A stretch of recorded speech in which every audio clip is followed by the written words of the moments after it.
En Periodista Digital continuamos nuestro ciclo de entrevistas a pesos pesados de los medios de la comunicación.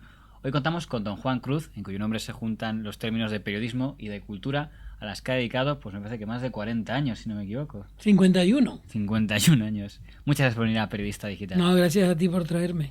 La verdad es que en este ciclo de entrevistas no podía faltar echar un vistazo a la historia del primer periódico generalista de este país, que es El País, y creo que qué mejor testimonio del que nos puede dar alguien que estuvo desde sus comienzos hasta la actualidad, donde sigue siendo una figura destacada. Y además, por cierto, creo que es autor de Una memoria del País, que creo que es el único libro hecho por alguien de la propia redacción del País sobre la historia de este periódico, con lo cual... Bueno, y tengo uno último que se llama Especies en Extinción, donde hablo de mi momento de regreso al país, porque durante 11 años estuve fuera, trabajando en tareas editoriales. Pues por empezar en orden cronológico, cuando nació el diario El País, allá en el año 76, me da la impresión, cuando viendo las hemerotecas de otros diarios, que ya se sabía que no empezaba un diario cualquiera, que empezaba un diario que iba a ser, lo que luego fue poco después, símbolo de esa nueva España que llegaba. ¿Cómo se veía eso desde dentro? Bueno, desde dentro yo no lo vi, porque yo estaba trabajando en Tenerife, en el diario El Día, y yo me postulé para ser redactor del periódico. Claro, allí nadie me conocía, ni sabían de mí mucho. Pero Jerónimo Saavedra, futuro ministro. Sí, que fue director del Colegio Mayor San Fernando y profesor en la Universidad de Laguna, me conocía y le habló a Javier Pradera de mí.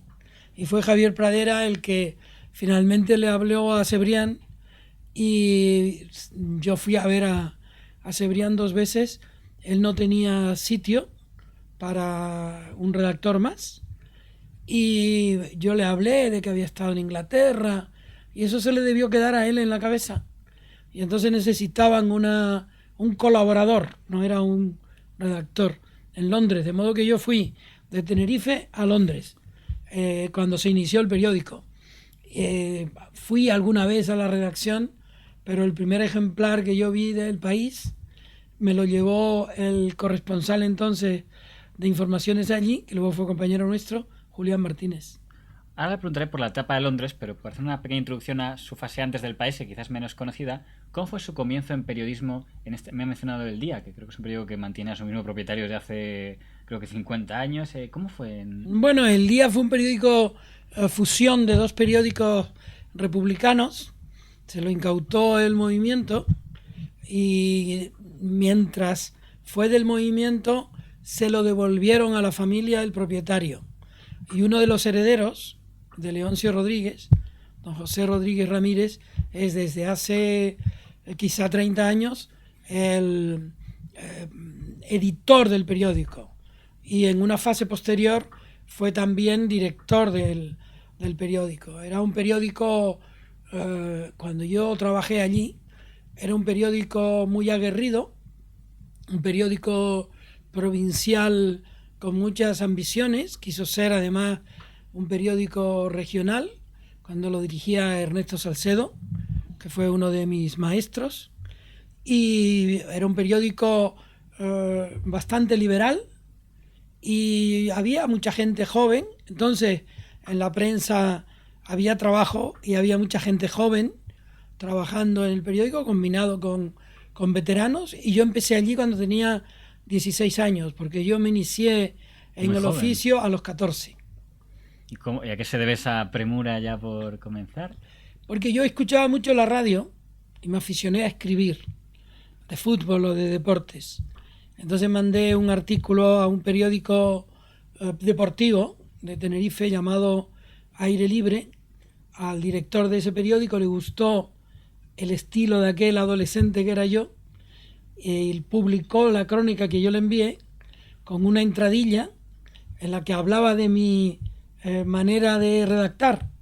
Claro, aquello fue para mí un enorme estímulo, y a partir de entonces yo no he parado nunca en mi vida de escribir en periódicos. Vamos a hablar un poco de la Gran Bretaña que conoció usted, porque es justo la época en la que apareció un personaje desaparecido recientemente, la Dama de Hierro, Margaret Thatcher. Entonces es más difícil hablar para los que hablamos de oídas o de hemerotecas que los que vieron ese mandato y pueden hacer a lo mejor un juicio más objetivo de lo que supuso para Gran Bretaña aquella mujer conservadora al frente del país. Yo no llegué a su momento, digamos, álgido, lo viví desde fuera. Yo me fui de Inglaterra en el año 78, justo un poquito cuando antes. ella entraba. Ella era una persona muy autoritaria, manejaba muy bien las fuerzas que tenía en el partido, era diplomáticamente muy hábil hacia adentro y muy dura hacia afuera, y era una mujer que tenía un maestro que era ultraconservador, que se llamaba Sir Keith Joseph, que fue el que le condujo a las reformas sindicales y educativas que hubo en Gran Bretaña. Luego, las vueltas que da la vida, yo fui su editor en Aguilar, yo publiqué sus memorias. Y luego estuve con ella aquí en Madrid en 2 ocasiones. Ella era una mujer muy firme, tenía mucha capacidad dialéctica y tumbaba al que fuera discutiendo y bebiendo. Bebía whisky, bebía ginebra, bebía vino. Margaret Thatcher era todo un personaje. Me llama la atención porque ya era el líder del Partido Conservador, y a mí sí me llama la atención, dentro de los términos de los que se definen aquí liberales en España, son muy admiradores de los conservadores en Gran Bretaña y no de los liberales de Gran Bretaña, los que ven de izquierdas, ¿no? Esa extraña confusión entre lo que es liberal y lo que es conservador. Bueno, es que liberal en el siglo XIX y en España eran los que permitían la libertad de otros, ¿no? Eran, digamos, los que se acomodaban a las ideas que vinieran, siempre y cuando esas ideas fueran parientes de todas las ideas de libertad. Viene esto de la Ilustración y viene, digamos, del parlamentarismo y de la tolerancia. Mientras que luego hay un liberalismo económico, que de ahí lo toman los británicos y los norteamericanos, aunque en Estados Unidos subsiste la palabra liberal para hablar de gente que es cercana a lo que aquí llamamos el progresismo, ¿no? O sea, de modo que hay un liberalismo económico y un liberalismo social o ideológico, ¿no? Y entonces yo, por cierto, me siento un liberal político, una persona que quiere tolerar la libertad ajena sin ningunear ninguna de las posiciones, excepto aquellas que no toleran. Pues por terminar con este apartado británico de Thatcher, como alguien que además pudo conocer, ¿por qué cree que acabó mal, aunque se ha recordado menos poco, porque acabó prácticamente derribada por los suyos, ¿no? Sí, bueno, fueron su grupo parlamentario el que decidió que su política social, sobre todo en los últimos tiempos, era de una radicalidad improcedente. Su país estaba empobreciendo, las relaciones sociales eran muy duras y se estaba, digamos, adelgazando la piel del contrato social que durante siglos funcionó entre los sindicatos y el poder. Ya no existía ese contrato social y eso era peligroso para el Reino Unido. Yo creo que uno pensaría que tras caer la dama hierro, pues que el partido va a perder, y en las siguientes elecciones, las que por cierto la mayor parte de la prensa da por perdedor seguro a John Major, gana el Partido Conservador una última vez. No sé si ahí el País o El Mundo también, sé que hay algún periódico español que también hay, Dios, segura, inminente victoria. Fui yo. Pues perdón, fui no yo, estás la seguro. culpa fue mía. Yo estaba al cargo del periódico esa noche, todos los indicios eran que iba a ganar Neil Kinnock, y decidimos a las 2 de la madrugada cerrar el periódico con la victoria inminente de Neil Kinnock. Entonces no había internet, ni había avisos, digamos, que te pudieran prevenir. Entonces, como a las 2 de la mañana habíamos cerrado el periódico, salimos al día siguiente con un error que es responsabilidad mía, de que habían ganado los laboristas las elecciones en Gran Bretaña. Habían ganado, en efecto, los conservadores. Es un poco como lo de famoso de Truman, ¿no? De que también hay cuando todo el mundo da por perdedor a Truman y Sí. ya no es más. Sí, bueno, pues son errores. Yo al día siguiente de inmediato llamé al periódico para decir que pedía perdón y que quisieran conmigo lo que quisieran, pero se ve que mi actitud les pareció a mis directivos por lo menos honesta. Ya no me pasó nada, digamos, ¿no? Pero tenían perfecto derecho a suspenderme de empleo, de sueldo y de lo que fuera. Pero también hay que decir que hay muchos precedentes, incluso me acuerdo el otro día comentábamos, no sé si conociste el del Independiente, que una vez publicó victoria de Daniel Ortega frente a Violeta Chamorro y había no, Violeta Chamorro.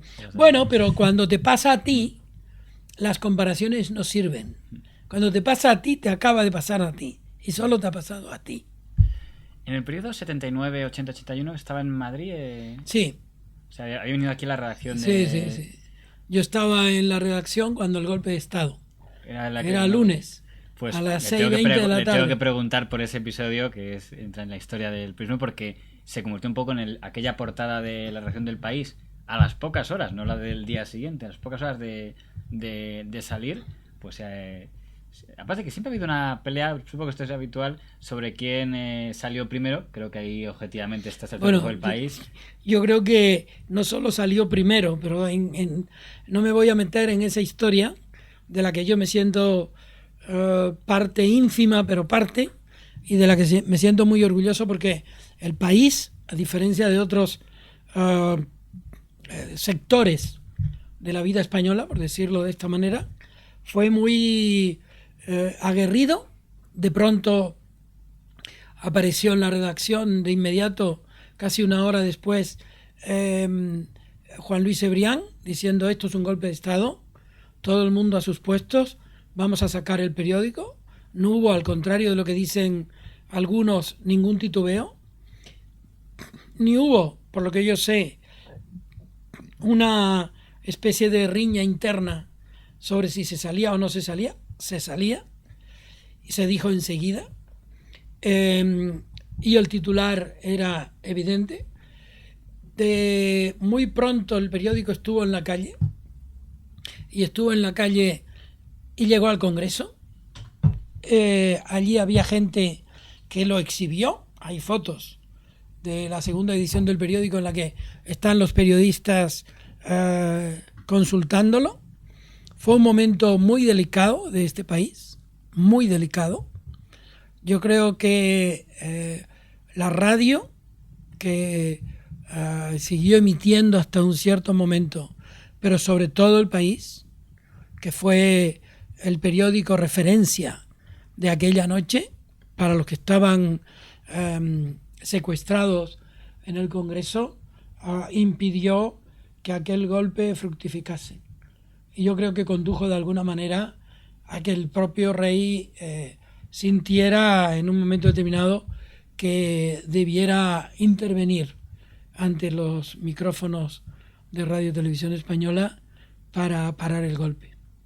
Es verdad que esa es una de las cosas claras del País, que salió antes de que interviniera el rey, cuando, al contrario que otras ediciones que no fueron hasta después. ¿No tuvieron la impresión de que podía ser tomada la sede del País? Sí, de hecho había noticias al respecto que finalmente a lo largo de la noche se fueron difuminando, pero tenían órdenes de entrar en el País. No sé si en otros medios, pero en el País seguro.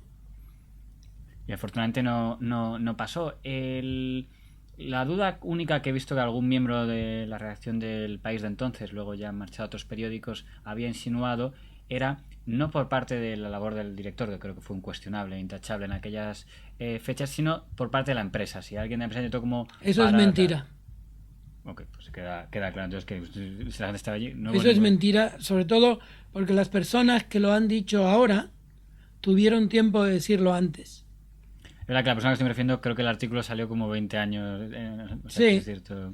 La memoria sobrevenida siempre actúa a nuestro favor.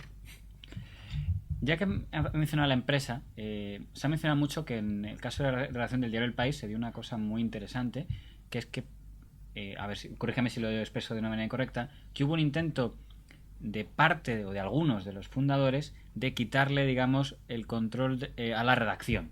Una especie de batalla entre redacción y parte de los fundadores que ganó la redacción. ¿Es correcto como lo planteo? Sí, sí, hubo algunos miembros del Consejo que luego dejaron de estar, que intentaron una mayoría que impidiera que el estatuto de la redacción en curso, que le daba muchos poderes y le sigue dando muchos poderes a la redacción, estuviera vigente.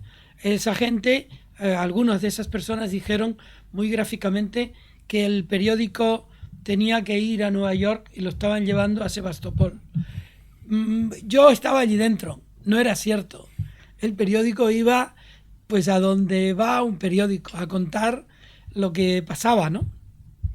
La verdad es que a muchos jóvenes de ahora les puede llamar la atención, y es verdad que si uno mira el contenido de las páginas del País, de la transición, de los mandatos de UCD, pues no se ve, digamos, que sea un periódico precisamente fraguista, y por eso llama la atención el conocer que Fraga estuvo por ahí. No sé exactamente cómo fue su papel. Sí, es curioso porque esas cosas las dicen personas que al mismo tiempo alaban el hecho de que Carrillo fuera apadrinado por Fraga en el Club Siglo XXI. Parece que lo único que hizo Fraga fue estar en el accionariado del País. Habría que rastrear el periódico para averiguar cuál era la influencia de Fraga. Entiendo que en su caso por acción no les llegaban órdenes de Fraga de hacer eso, y si las hacías Pero luego, por supuesto, no las debían cumplir. Porque por supuesto, y sobre todo él consideraba que no tenía nada que ver el periódico El País con un periódico que pudiera llamarse de su lado. El otro día, de una manera muy casual, vi un programa de televisión que presentaba un joven que ahora está mucho en los medios televisivos, donde para explicar que El País era un periódico realmente distinto a lo que el periódico había querido predicar a lo largo de su vida, decía que Carlos Mendo había podido haber sido su director y que en documentación había una señora que luego fue diputada del Partido Popular. Es decir, es decir, lo que no se puede hacer es hacer la historia del periódico o de un medio buscando pespuntes casuales, ¿no? Porque Carlos Mendo escribía en El País, fue delegado o director de la agencia EFE, era un gran periodista, uno de los mejores periodistas que ha tenido este país. En Hora 25 le hemos podido escuchar durante mucho tiempo. Y era de derechas. Y la diputada era, la que ahora es diputada, era una de las mejores documentalistas de este país. Y, es decir, que no pueden estar en la órbita del periódico, de un periódico, estas personas. ¿Comprende? Sí, o eso explica... Si no he entendido mal, se reprochaba a un periódico progresista que hubiera tenido a gente... No se reprochaba. Se decía que la naturaleza del país era esa. Como que eso era lo único que era el país.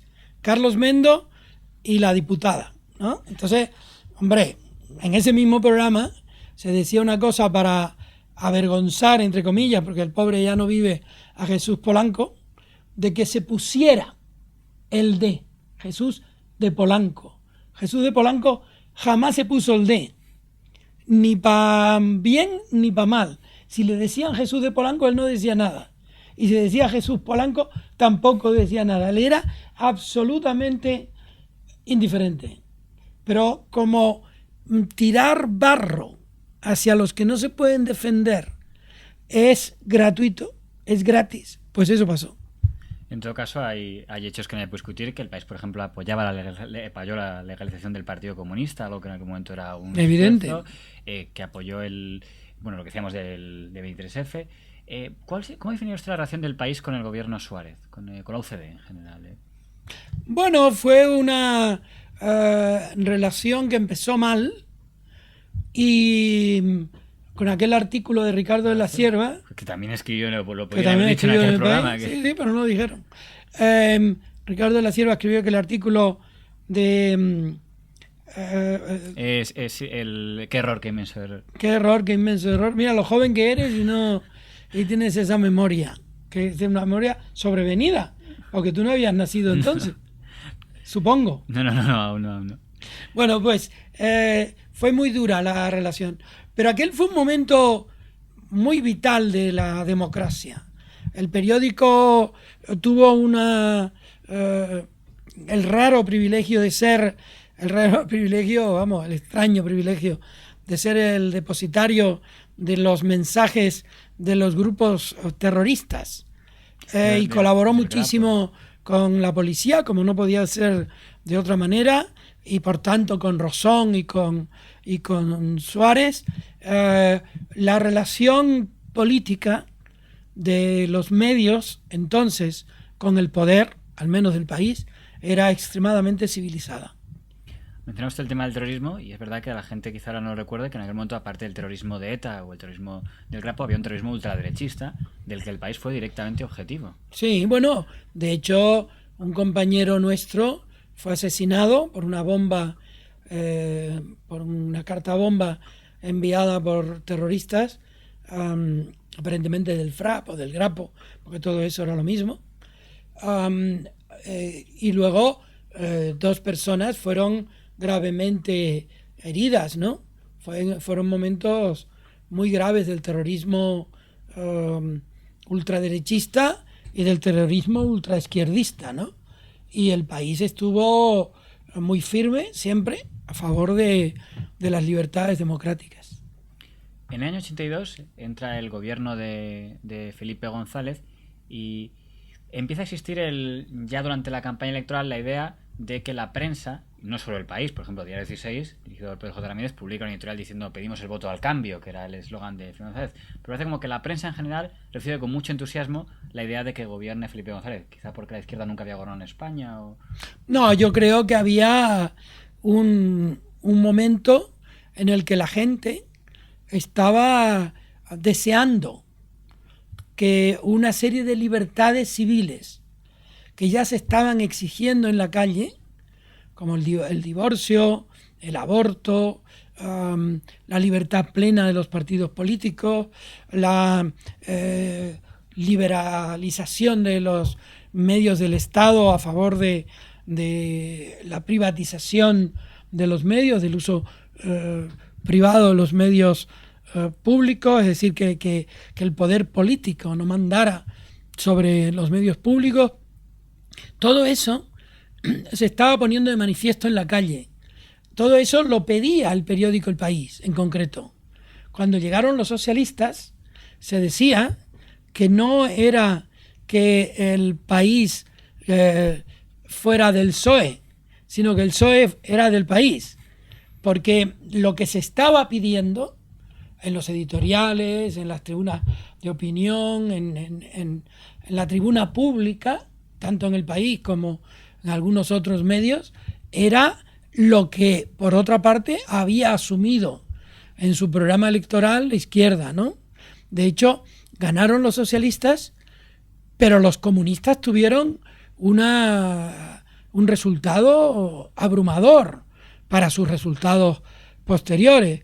De modo que yo creo que fue la sociedad la que influyó en el cambio, y con la sociedad los periódicos. Y el PSOE, en este caso, se benefició de esa ola de cambio.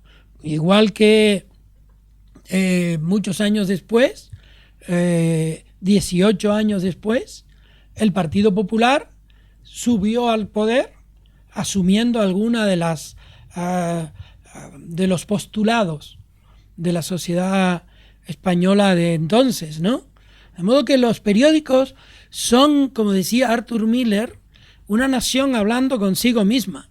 Es decir, los que consideran que los periódicos son instrumentos de los gobiernos, lo que hacen es ponerse orejeras para no analizar la naturaleza de la opinión pública que va expresándose a través de medios de comunicación igual que ahora a través de Twitter o a través de Facebook o a través de los blogs o a través de los periódicos como el que tú contribuyes a hacer, la gente se manifestaba a través de los periódicos, a través de las cartas del director, de las tribunas, de las manifestaciones públicas. Y al final, cuando viene la votación, el resultado del voto es ese.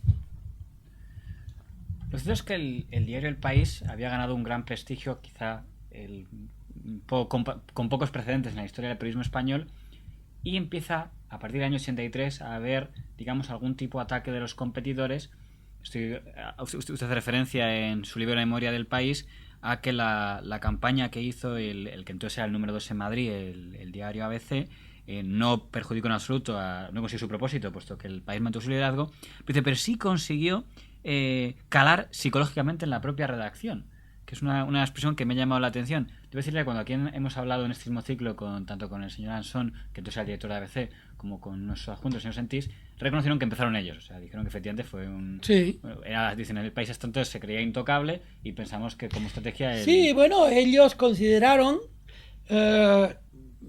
legítimamente seguramente... Estoy dando perdón hecho del mote del diario gubernamental. Sí, ellos consideraron que había que atacar al país por ahí. La paradoja era que cuando inventaron ese mote de diario gubernamental, era al tiempo que Juan Luis Cebrián estaba sentado en el banquillo de los acusados por hablar del terrorismo de Estado perpetrado por el gobierno, en cuyo Ministerio del Interior protagonizaba entonces José Barrionuevo. Yo estaba en ese juicio. Yo fui a ese juicio. Es muy interesante el contexto porque y pasó eso al mismo tiempo. Lo que pasa es que las cosas no se ponen en contexto. Creo que Ansón en algún momento ha explicado lo que pasó. Él consideró que había que atacar al país para que fuera tomando cuerpo su apuesta en ABC. Pero no tendría por qué ser Ansón el que dijera en qué año estaba ocurriendo eso. Estaba ocurriendo justamente cuando Juan Luis Cebrián estaba siendo procesado a instancias no solo de Barrionuevo, sino del gobierno entero, por haber denunciado el tiro en la nuca y el terrorismo de Estado. Más tarde, en 1986, El País abrió sus tribunas a la opinión contraria al sí en el referéndum de la OTAN. Y eso le costó a Polanco una enemistad de al menos 2 años con Felipe González, que consideró que El País no había apoyado al gobierno en una de sus apuestas más graves. Felipe González fue al periódico a pedir una postura favorable que el periódico no le prestó, o por lo menos no le prestó del modo que Felipe quería.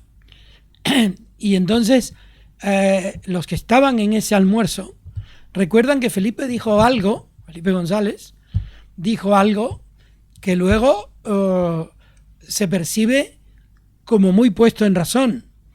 ¿Quién gestionaba el no? ¿Qué hubiera sido España fuera de la OTAN en aquel momento histórico?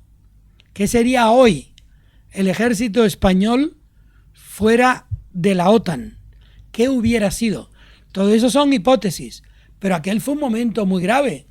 Y el periódico El País, que por cierto tendrían que leer los que consideran que el periódico era gubernamental, las cosas que se decían en El País en los editoriales de los ministros. Que vean lo que decía Solana, que vean lo que decía Fernando Morán, que vean lo que decía Barrionuevo, que vean lo que decía el gobierno de lo que hacía El País. Lo que pasa es que la campaña del diario gubernamental fructificó hasta nuestros días. En una tertulia radiofónica o televisiva, yo vi a una persona, que es importante en los medios de comunicación, decir que Polanco había dicho: no hay cojones a mí para negarme a mí se ha repetido mucho eso. Una televisión. Eso es mentira. Eso lo inventó un periodista, un columnista, un opinador, que le pidió perdón luego a Polanco en privado. Me lo contó Polanco a mí. Nunca jamás dijo Polanco esa frase. Pero como Polanco no desmentía, las calumnias se fueron amontonando. Un día él fue al juzgado y el juez le enseñó todos los libros, libelos, recortes, etcétera, que tenía allí, que pudieran ser objeto de querella, de distintos medios, de distintos autores, hasta el final, hasta que Gómez de Liaño lo quiso meter en la cárcel en connivencia con algunas personas, incluido el presidente del gobierno e incluido Jaime Capmany, que era pariente de Gómez de Liaño. Finalmente, a Gómez de Liaño lo condenaron por prevaricación. Que ha vuelto a la actividad tanto él como su señora, que creo que era la que tenía algún parentesco con... Por retroceder un poco ha mencionado muchos temas que merece la pena, yo creo, recordar. En el tema de la OTAN hubo también una historia que a mí a veces me cuesta entender, y a ver si me puede usted resolver, porque por un lado tenía entendido que el señor Pradera, que era el jefe de opinión del país, a quien usted conocía muy bien, puesto que era el que le había llevado... Y él escribo mucho en mi último libro, en Especies en Extinción. Porque la impresión que hay, leyendo lo que se publica en el país de aquellos días, es que el señor Pradera apoyó en un texto el sí a la OTAN, y el país consideró que le reprochó que eso rompía la neutralidad del país, y que por eso él dimitió, lo cual por cierto no coincidiría con los que dicen que el país estaba volcado con el sí a la OTAN del gobierno. Y luego una cosa es lo que opinara el periódico y otra cosa es lo que opinara el estatuto de la redacción, los redactores, de lo que dice el libro de estilo, lo que dice el estatuto de la redacción con respecto a lo que uno puede hacer teniendo un puesto como el de director de opinión en un periódico.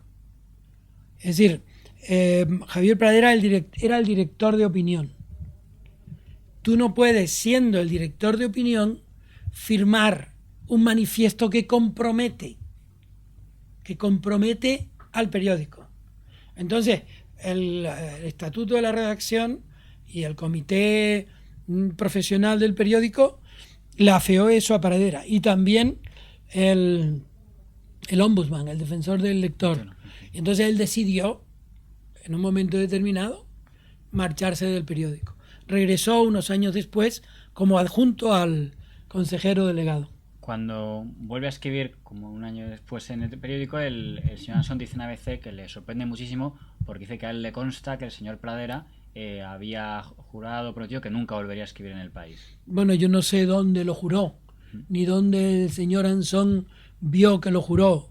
Lo cierto es que en la vida uno toma decisiones y luego las revoca, las rectifica, las revisa.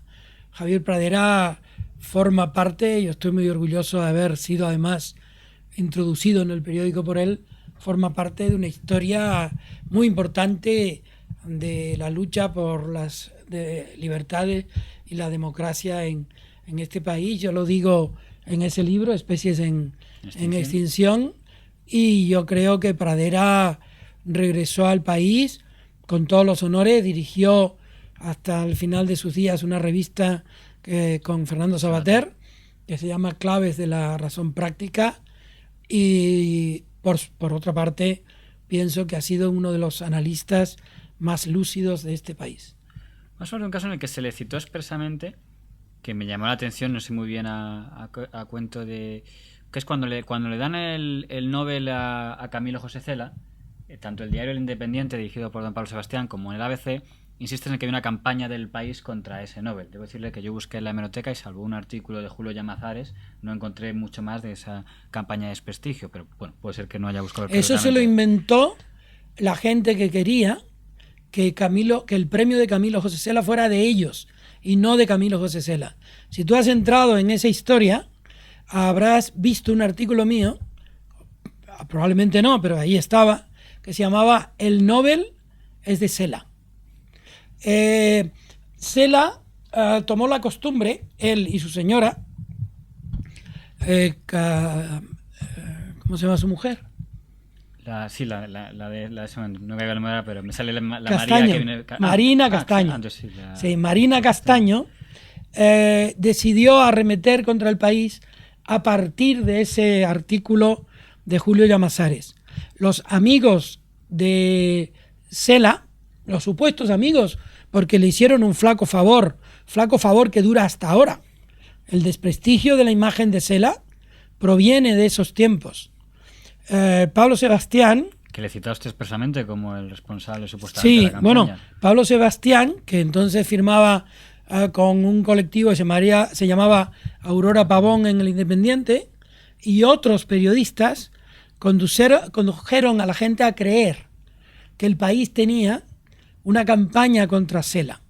De hecho, hicieron un homenaje de desagravio en el Hotel Ritz a Cela. Yo todo esto lo cuento en Egos Revueltos. En aquel momento, lo único que salió en el país fue ese artículo de Julio Llamazares, que proviene de una campaña de Cela contra los jóvenes escritores de entonces, a los que llamaba los 150 novelistas de la Moncloa, y que decía que estaban amamantados por Carmen Romero, la esposa de Felipe González. Entonces Julio Llamazares, harto de leer eso, de ver todas esas invectivas, escribió en un artículo lo que él pensaba de Camilo José Cela y de lo que estaba diciendo. El artículo era un artículo de opinión, igual que otros artículos de opinión, no contenía ningún insulto, y fue lo único que El País publicó al respecto. Inventaron, igual que inventaron el diario gubernamental, que había una campaña. Cela secundó la idea porque le atrajo. Me llamó por teléfono y me citó en el hotel donde vivía, que era el Hotel Miguel Ángel, de la calle Almagro. En el Hotel Miguel Ángel yo fui acompañado por Rosana Torres, que entonces era la presidenta, y esto es significativo, de los afectados por el SIDA. Entonces Cela me leyó un texto contra Llamazares, y al final de leerme el texto me dijo cosas muy graves sobre la sexualidad de Llamazares, que yo pasé por alto. Al cabo de un tiempo arreció contra mí la campaña de Pablo Sebastián y El Mundo. Cela, mientras tanto, me mantuvo en su consideración. En Estocolmo, cuando él iba a dar su discurso en la academia, el Independiente y gente afecta al Independiente decidió que probablemente yo tenía el discurso de Cela y que yo lo iba a publicar antes de tiempo. Eso yo no lo hubiera podido hacer, aunque tuviera el discurso, porque eso está muy penado en Estocolmo. En todo caso, como medida preventiva, publicó Aurora Pavón, a quien yo le atribuyo la personalidad real de Pablo Sebastián, publicó un artículo en el que decía que yo esnifaba coca en los bajos de la calle Princesa y que yo era el que había instigado esa campaña contra Cela y que la continuaba publicando antes de tiempo el discurso.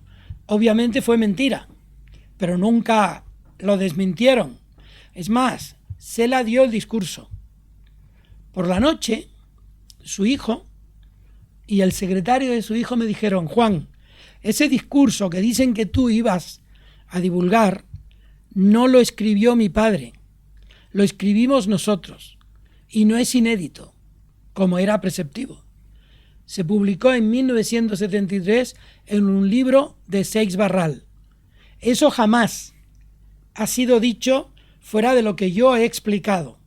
Esa noche del discurso de Cela siguió las bromas Marina Castaño contra mí, contra el país y contra Semprún, a quien ellos llamaban, sí, a quien ellos llamaban Semprán. Entonces yo le dije a Marina, Marina, ya está bien, yo creo que ya debes cesar en este acoso. Has visto que todos tus temores de que yo iba a dar ese discurso que tú has divulgado eran mentira, déjame tranquilo. Entonces Cela, que pasaba por allí, le dijo, Marina, deja ya tranquilo a Juanito a hacer su trabajo. Pero tú, Juan, me dijo a mí, me tienes que traer el cadáver de Julio Llamazares. Esa es la historia. Está contado así en Egos Revueltos, que si quieres, ahora acaba de salir la edición de bolsillo. Puedes leer ahí toda la historia. Pues es una historia que merece la pena recordar y es lo único que hay es de lamentar es que se llegará a algunos extremos por parte de alguna de las partes a los que ojalá no se hubiera llegado. Pero bueno. Yo, desde luego, no llegué a ningún extremo. Me refiero por lo de snifar, digo, en fin. Como decía José Hierro, lo he contado sin vuelo en el verso. Ya que hablamos antes de su etapa al frente de la cultura, ¿coincidió con Carlos Barral, que fue una figura muy importante en la edición? Sí, claro. Ahí lo cuento también en Egos Revueltos. Ha quedado un poco olvidado, pero fue uno de los grandes editores en la transición, ¿no? Mi último trabajo en el país, antes de ser editor, fue que fui a Barcelona a ver a Carlos Barral para proponerle que fuera crítico de obra clásica ya publicada en el país. E inició ese trabajo. Porque yo sé que hubo un conflicto fuerte que el país además dio ambas partes entre Barral y los Goytisolo. No sé si usted siguió aquella historia o... No, yo no seguí esa historia. Porque era algo... En todo caso... No tuvo nada que ver conmigo, al menos. En todo caso, para alguien que quisiera conocer, que nos estoy viendo y que no supiera quién es Carlos Barral, ¿cómo se definía brevemente la aportación de Carlos Barral, digamos, en el mundo editorial español? Bueno, Carlos Barral modernizó la cultura literaria española. Nos hizo leer de otra manera. Nos llevó a Italia, Alemania, Francia y fue un puente decisivo con América Latina. Era un hombre de una enorme sensibilidad para atender a los movimientos intelectuales y narrativos y poéticos que se estaban produciendo en el mundo fuera de España. Abrió la frontera española a otra cultura literaria. Un apartado en el que teníamos que tocar en esta evolución del periodismo es los años 90. En los años 90 se llegó a crear hasta una asociación de los periodistas que no eran el país, o sea, de todos los grupos que no eran el país, que lo llamaban la EPI, aunque se fue apodado el Sindicato del Crimen. Por cierto, ellos atribuyen ese apodo al país.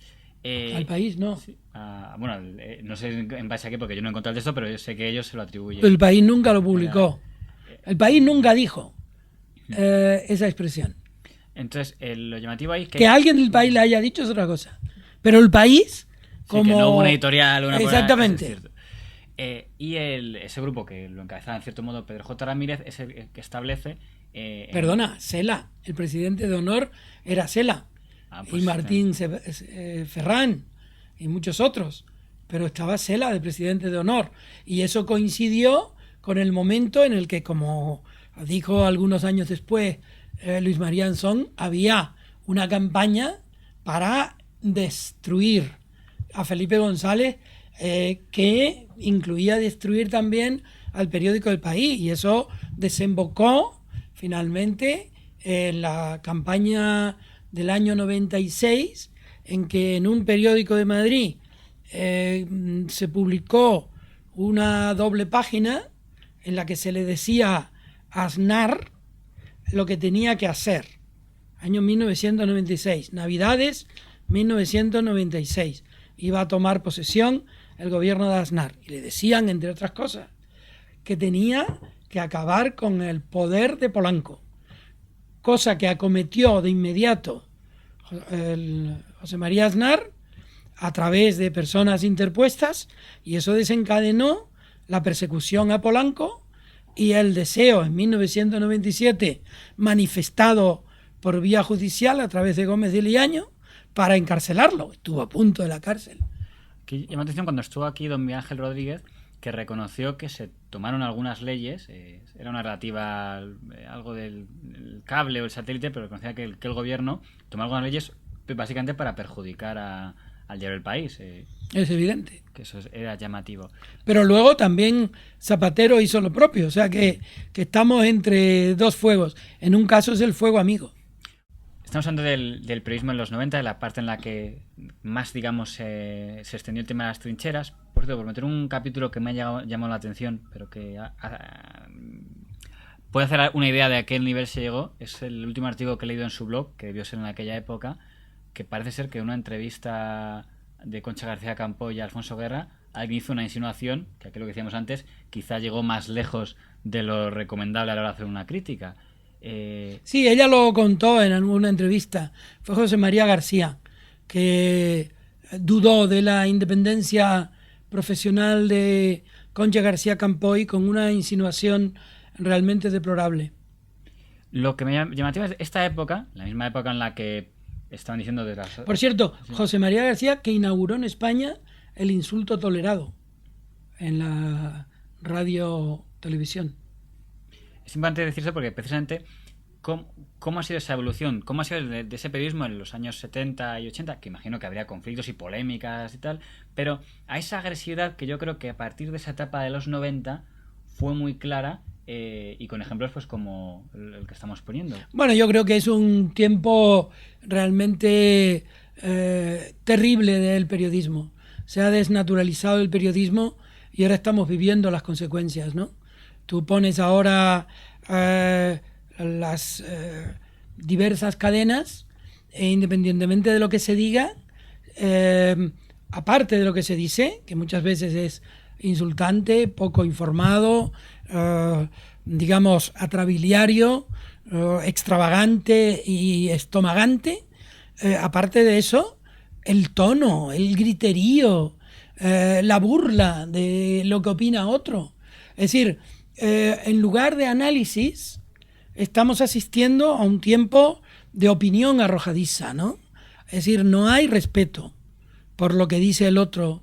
El primer respeto es dejar que el otro explique. Y ese respeto se ha perdido. El otro no puede explicar. Ya deduce el que le va a responder lo que ha de decir, con lo cual se ha interrumpido la conversación. Y como decía Joyce, ya que no podemos cambiar de país, cambiemos de conversación. Y si la conversación tampoco es posible, pobre país. En esa especie de tertulianización del periodismo, estuvo una época en la que fue tertuliano. Yo cuando era estudiante le veía en La Mirada Crítica con Vicente Vallés, pero se ha ido retirando progresivamente. ¿Ha sido por una decisión suya? No, bueno, yo estoy en un programa de comentarios en las mañanas de la 1 con Mariló Montero y Fernando Onega. Es una tertulia sosegada en la que se analiza a lo que ocurre en la sociedad y en la política. Y también estoy en 24 horas.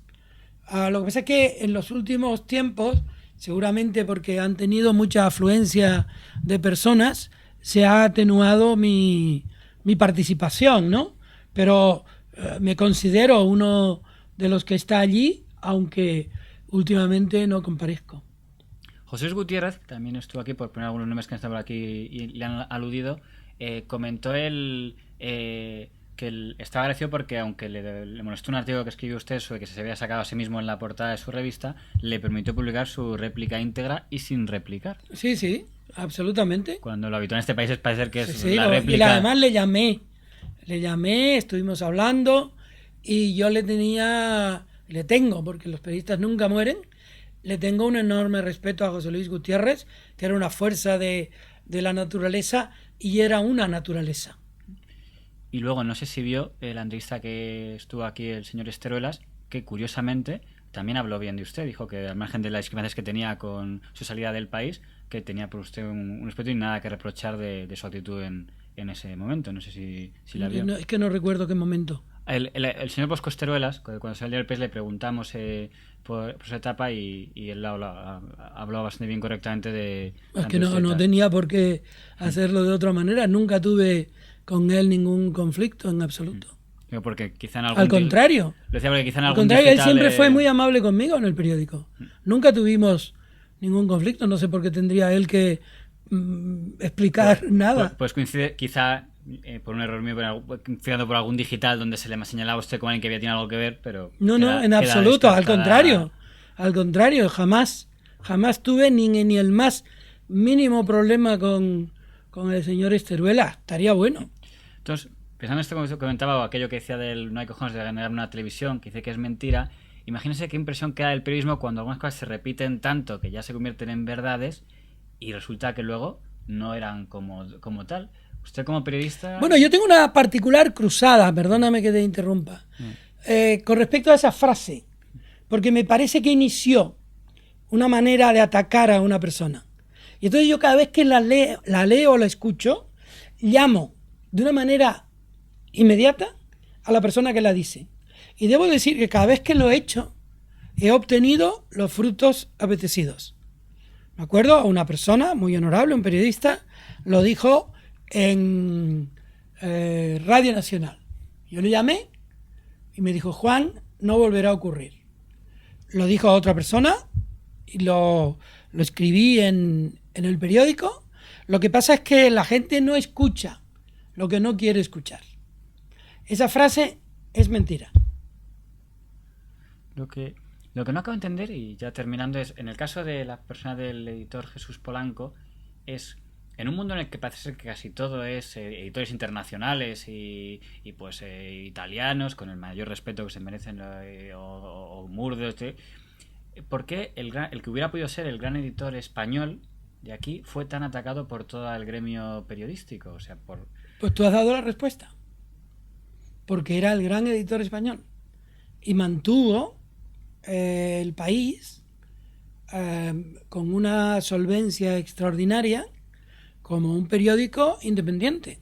Y eso en España, cuando tú tengas a lo mejor mi edad, mirarás para atrás y dirás, pues es verdad que es difícil en este país casar la palabra independencia con la palabra opinión y con la palabra información y con la palabra libertad. No es lo mismo la independencia que la libertad.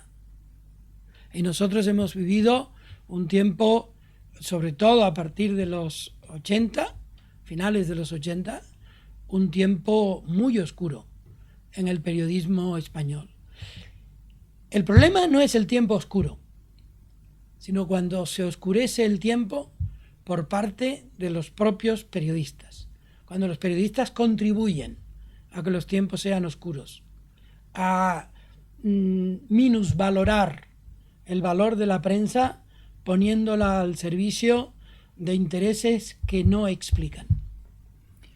Discúlpeme si suena un poco infantil, pero usted que ha conocido toda la historia del país, si tuviera que calificar los gobiernos que ha habido, Suárez, Felipe González, Aznar, Zapatero y lo poco que llevamos de Rajoy, si tuviera que poner en el tema de la libertad o del respeto a la prensa una escala, ¿quién saldría mejor parado y quién saldría peor parado? Suárez. ¿Suárez el que mejor? Sí. Y supongo que en el caso de peor, ¿quién podría ser peor parado? Yo creo que Aznar se equivocó tratando de derribar a Polanco y Zapatero se equivocó desnutriendo a la radio televisión española y construyendo a la vez un imperio mediático para contrarrestar al imperio de Prisa. Yo creo que una tarea más sosegada con respecto a los medios por parte de todos los gobiernos daría de sí un país mejor informado.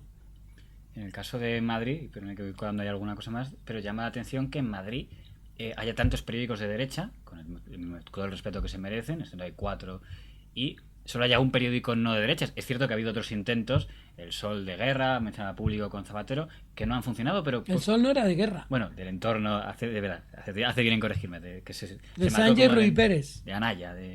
Pero, ¿qué pasa en Madrid para que haya ese liderazgo de la derecha en los periódicos? Hombre, porque tiene más dinero la derecha que la izquierda. El empresario de derechas es más poderoso o tiene más ayuda que el empresario de izquierdas o el empresario progresista.